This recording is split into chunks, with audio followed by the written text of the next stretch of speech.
오늘 말씀은 오늘 우리로 하여금 다음과 같은 내용들을 좀 생각하게 합니다. 그 생각하게 하는 내용은 먼저 믿은 성도, 먼저 믿은 그리스도인, 또 믿은 지 오래된 사람은 편견에서 자유로울까 하는 겁니다. 그러니까 우리가 복음을 받아들였기 때문에 완전히 우리는 새로운 사람이 되지 않았겠습니까? 예전에 30년 전, 40년 전 우리가 예수 믿을 때에 했던 그 성경 공부 교재 이름도 오죽하면 새로운 삶, 새로운 것, 그래서 something new라고 하는 그런 이 성경 교재도 있었어요. 완전히 새로워졌다는 거죠. 고린도후서 5장 17절에 있는 것처럼 이제 완전히 우리가 새로운 피조물이 되었기 때문에 우리는 그 이전에 가지고 있었던 민족적인 자부심이 아니라 이제는 세계인 넘어서서 하나님의 백성으로서의 복음의 가치관으로 온전히 산다고 생각을 합니다. 우리 다 그렇게 생각하죠. 이전 것은 지나갔으니 보라 새 것이 되었도다 말이에요. 그 이전에 우리가 알던 것은 다 분토처럼 여기는 우리 어떤 그런 바울의 모습을 우리가 마음 가운데 두면서 살아온 게 맞습니다.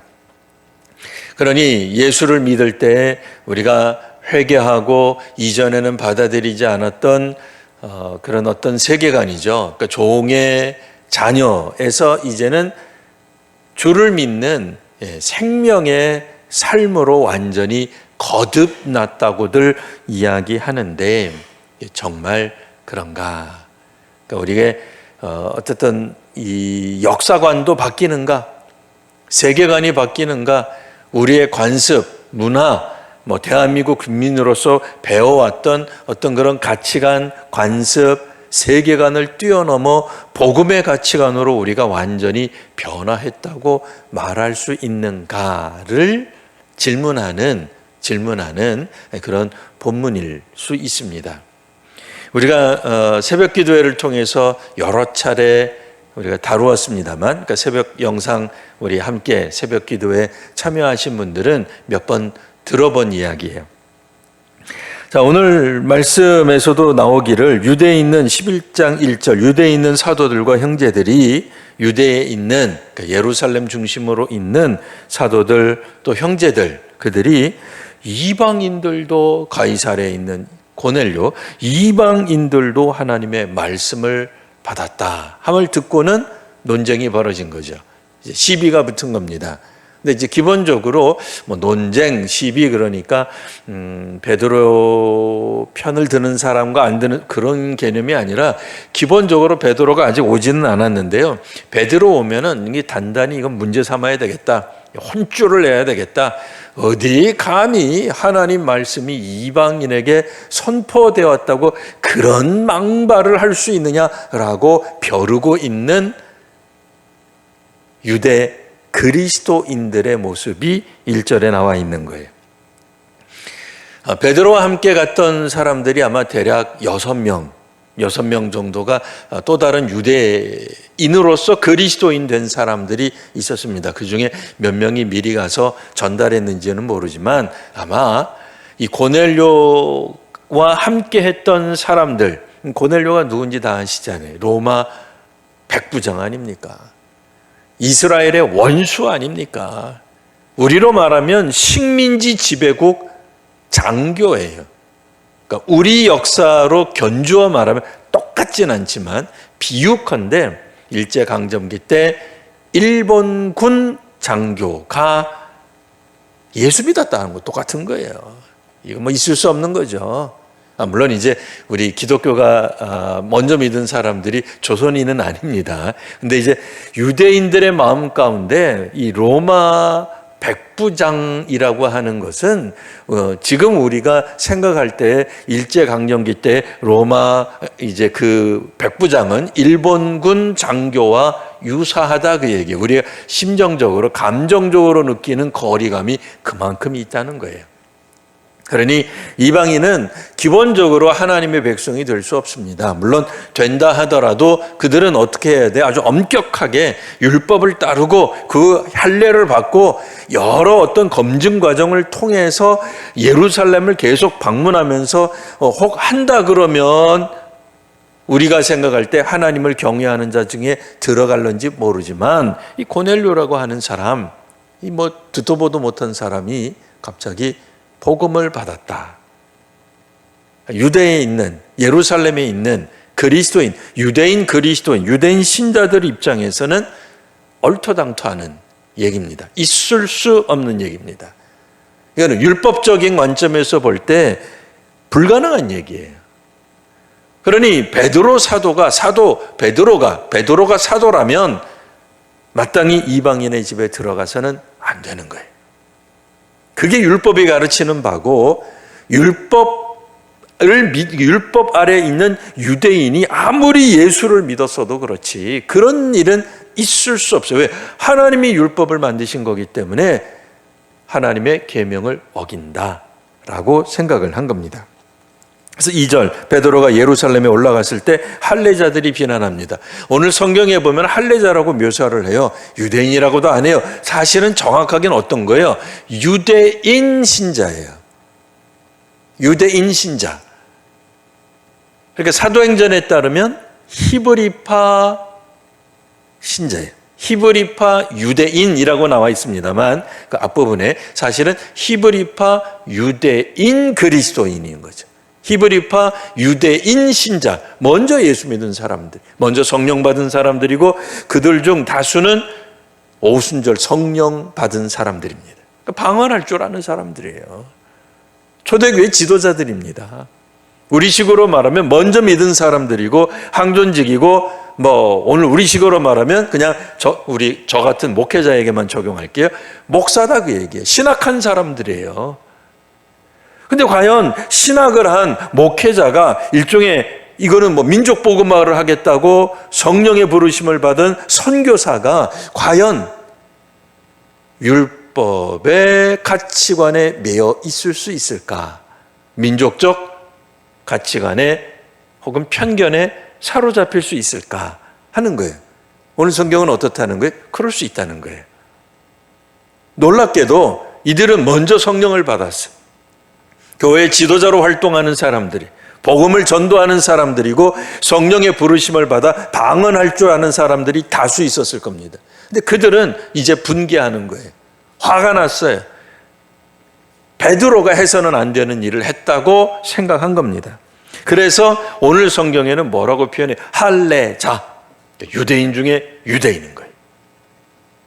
아마도 이들은 헬라파보다는 헬라파 유대인으로서 그리스도인이 된 사람들은 워낙 이방 세계에서 살았기 때문에 혹시라도 할례를 못 받아줄 수 있어요. 그러나 히브리파 유대인은 명실상부 이거는 할례파예요. 민족의 자존심, 율법에 대한 어떤 자긍심으로 똘똘 뭉친 사람이에요. 그러니까 우리 교단으로 말하면 장로의 신학대학 나왔다 그 얘기예요. 거기서 신대원 나오고 안수받고 큰 교회에서 목회 훈련 받아서 이제 목사가 된 사람이다 말이에요. 근데 이런 사람이 과연 그가 가지고 있는 가치관, 민족적 자부심, 세계관에 매여서 복음이 지시하는, 성령이 지시하는 것을 잘못 이해하거나 혹은 편견을 가질 수 있겠는가? 있어요. 오늘 우리 부모도 얼마나 자녀를 사랑합니까? 이 자녀 사랑하지 않는 부모가 어디 있겠어요? 그죠? 권사님, 하필이면 또 저랑 눈이 마주쳤어. 자, 권사님 어때? 근데 저 집은 이제 자녀 양육 잘하는 거 잘 알아요. 근데 이제 괜히 눈이 마주쳤기 때문에 이야기하는 겁니다. 근데 우리는 우리의 열과 성의를 다해 우리가 살아온 세월만큼 50살이면 50년 생애를 다 바쳐서 자녀를 물론 50년 동안 자녀를 키운 건 아닙니다만 중간에 자녀를 낳았습니다만 50년 동안의 우리의 경험을 압축해서 자녀에게 사랑을 쏟아붓는데 우리에게 과연 편견이 있겠냐 말이에요. 우리는 없다고 생각해요. 왜? 우리가 사랑을 하는데 무슨 우리가 불순물이 왜 들어갔겠어요? 다 순수하죠. 목사가 목양하는데 다 100% 순수 100% 성령 충만하고 복음 충만하지 어디 인간 그런 욕심이 들어가 있겠냐 말이에요. 근데 오늘 성경 읽으니까 어때요? 왠지 아닌 것 같지 않으세요? 그러니까 자기네들, 그러니까 이 예루살렘에 있는 이 유대인들 말하는 거예요. 헬라파 쪽보다는 이 히브리파 쪽이 훨씬 더 강할 것 같아요. 할례를 받은 이 유대인 그리스도인은 심지어는 누구를 비난하기 시작해요? 베드로를 비난합니다. 자, 그래서 베드로가 쭉 설명을 합니다. 우리가 다 알고 있는 그 내용 따라 쭉 설명을 하고요. 15절 넘어가서 내가 말을 시작할 때 고넬료 집안에 가서 내가 설교할 때 그 얘기예요. 설교를 시작하자 성령이 그들에게 이방인들에게 임합디다. 근데 그 다음에 이제 밑줄 칠 부분이 있어요. 처음 우리에게 임하신 것 같이 하는지라. 우리도 알고 보면 처음 믿을 때가 있었어요. 처음 예수님 영접할 때가 있었어요. 그때 얼마나 우리가 형편없었어요. 처음 영접하고 나니까 뭐 세상을 다 가졌습니까? 아니잖아요. 처음 영접하는 순간 우리의 부끄러움을 발견해요. 우리의 모자람을 발견해요. 우리가 얼마나 성경을 모르고 있는지를 깨닫게 됩니다. 하나님의 뜻과는 정말 거리가 멀게 하나님과는 관계없이 살아왔던 우리를 발견하는 순간 주님 앞에 무릎 꿇고 자복하고 꼬꾸라지는 거잖아요. 그게 성령 받을 때 나타나는 현상 아니에요? 하나님이 얼마나 사랑했는지 막 깨닫기 시작하는 거예요. 그 이전에는 내가 열정적으로 하나님께 헌신하는 줄 알았어요. 아니었어요. 하나도 아니었어요. 도리어 하나님이 직접적으로 날 사랑하신다는 것을 깨닫는 순간 우리는 우리의 자존심이고 뭐고 다 사라지는 거예요. 다 무너지는 거예요. 그러니 얼마나 겸손해져요. 근데 처음 믿을 때의 모습. 근데 그때처럼 성령이 임하더라는 거예요. 우리에게만 성령 임하는 줄 알았는데 이방인에게도 성령 임하더라는 거예요. 우리가 생각할 때는 우리 한국 교회만이 그냥 으뜸이요. 혹 우리가 2,000명, 3,000명 모이는 교회라면 우리가 막 으뜸이요. 이렇게 이야기할 텐데 우리 어떤 생각들 해요? 저 밑에 그냥 지하실에 모여서 10명 정도 모인다는 개척교회 보면 아이고 저거 불쌍하고 저거 기도도 안 하고 일본 교회 보면 무슨 생각해? 너희들 새벽 기도회 하니까 그 모양이지? 이런 생각 들잖아요. 아시아에 있는 교회들 보면 얼마나 형편없어 보여요. 신학교도 안 다니면서 저것도 무슨 목사라고 교회를 섬기고 우리 교회 학교 교사만도 못하는 신앙 수준 가지고 하는 거 보니까 웃기잖아요. 별것 아닌 것처럼 보이잖아요. 근데 아니다 그 얘기예요. 그렇게 보면 안 된다 그 얘기예요. 사실 성령께서 임하시는 거는 똑같은 거예요. 그러니까 일본에 있는 그 형편없는 교회, 그 조그마니 모이는 교회, 예배당도 없어가지고 어디 빌려가지고 모이는 그 교회에도 하나님의 성령이 임해서 그들이 교회가 되는 거예요. 지하에 있는 교회도 마찬가지, 2층에 전세 사는 교회도 마찬가지, 월세 사는 교회도 마찬가지, 중국이나 중동에서 드러내놓지 못하고 숨어서 모이는 교회도 마찬가지다 그 얘기예요. 근데 우리는 생각하기를 하나님한테 복받아서 우리는 예배당 크게 짓고 이렇게 많이 모이고 떵떵거리면서 몇 시간씩 우리 하나님 앞에 예배하고 나가서 전도하고 기도하니까 하나님이 우리에게만 축복하고 우리는 성령 충만하고 나머지 교회는 성령도 없고 은혜도 없고 능력도 없고 라고 생각한다 이거죠. 우리도 편견이 있어요. 작은 교회는 문제가 있는 거예요. 교회가 한국교회 문제가 있는 거예요. 한국교회보다 성장률이 낮은 이 동아시아 교회들은 다 문제가 있는 거예요 라고 생각한단 말이에요. 우리는 우습하는 거죠. 유대에 있었던 그리스도인들이 그랬어요. 으쓱한 거예요. 베드로는 잘못했어. 그들이 잘못했다는 기준이 어디에 있어요? 유대교 율법, 역사적 율법. 역사적 개념이에요. 관념이에요. 습관이고 관습이고 문화예요. 역사적 전통이에요. 뭐에 근거한? 하나님의 율법에 근거한. 그러니까 이게 변하기가 어려워요. 확신이 너무나 가득 차 있는 거예요. 차라리 그들이 이방신을 섬겼더라면 이방신이 가르쳐준 거는 다 가짜고 확 내던져 버렸을 텐데 이게 구약에 하나님이 주신 율법이네. 근데 우리 다 아시잖아요. 율법 자체가 문제가 아니라 율법에 대한 인간들의 해석이 잘못됐다 그랬잖아요. 오래된 해석을 덧붙이니까 그게 전통이 되고, 전통이 되니까 그게 우리식으로 말하면 교회요, 신학이요, 그게 전통이 된 거예요. 그러니까 그거를 가지고 지금 빗대어 보니, 견주어 보니, 그게 기준이라고 생각해 보니 성령께서 하시는 일, 복음이 하는 일, 예수께서 하시는 일, 하나님이 하시는 일이 하찮아 보이기 시작하는 거죠. 사람이 기준이 되면은요, 이렇게 하나님 하시는 일도 하찮게 보여요. 우습게 보여요. 잘못했다고 보여요. 하나님 뜻을 저버렸다고 그들 스스로 말해요. 자기네들이 기준이 되는 거예요. 자기네들이 가지고 있는 수많은 어떤 경험들이 오래됐죠. 역사가 얼마나 깊어요. 그러니 변할 수 없다. 그런데 15절에 보면 처음 우리에게 하신 그 성령이 임한과는 사실 좀 다르죠. 얼마 전에 있었던 거니까요. 수년 전에 있었던 거니까요. 근데 그거를 베드로가 말하자 감사하게도 예루살렘에 있었던 이 유대인 그리스도인들이 수긍을 해요. 그래서 16절 또 그 얘기도 합니다. 자, 주의 말씀에, 예수께서 하셨던 말씀에 요한은 물레 세례를 베풀었으나 너희는 성령으로 세례를 받으리라 하신 것이 생각납디다. 예수님 말씀을 또 탁 던진 거예요. 그래서 17절 베드로가 이런 놀라운 고백을 합니다. 그런즉 하나님이 우리가 주 예수 그리스도를 믿을 때 주신 것과 같은 선물, 성령의 선물을 그들에게 주셨으니 내가 누구이기에 하나님을 능히 맡겠느냐. 안타깝게도 우리는 우리들 자신이 가지고 있는 신앙적 어떤 그런 경험들을 절대화하는 경향이 있습니다. 근데 그러면 안 되는 거예요. 20년 전에, 30년 전에 성공했어. 히트했어. 그렇다 하더라도 지금에는 안 맞을 수 있어요. 지금은 구닥다리 생각일 수 있는 거예요.